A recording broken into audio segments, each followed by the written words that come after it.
জাতীয় দৈনিক পত্রিকার গুরুত্বপূর্ণ সংবাদের আজকের শিরোনাম জানিয়ে দিচ্ছি রাজীব রায়হান। প্রথম আলো, সংস্কারের জন্য সবাই ঐক্যবদ্ধ হন, এই সুযোগ আর আসবে না। পত্রিকাটির বিশেষ সাক্ষাৎকারে ডক্টর মোহাম্মদ ইউনূস। সমকাল, রাজধানীর সড়ক বেহাল, চলাচলে নাজেহাল, খানাখন্দে চলা দায়, সামান্য বৃষ্টিতেই জলাবদ্ধতা। যুগান্তর, শীর্ষ 50 প্রভাবশালী মুসলিমের তালিকায় ডক্টর মোহাম্মদ ইউনূস। কালের কণ্ঠ, ব্যবসা গোটাচ্ছে 1.5 শতাধিক কোম্পানি, লোকসানই কারণ বলছেন ব্যবসায়ীরা।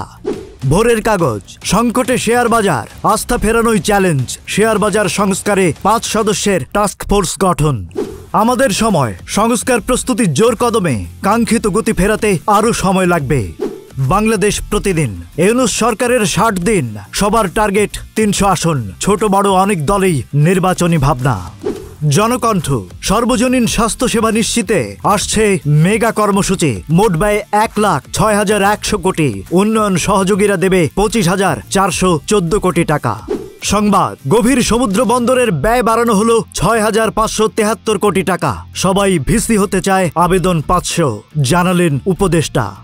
বণিক বার্তা, সরকারি হিসাবে ডিমের চাহিদার চেয়ে উৎপাদন 30% বেশি, সংকটের অজুহাতে প্রতিদিনই বাড়ছে দাম।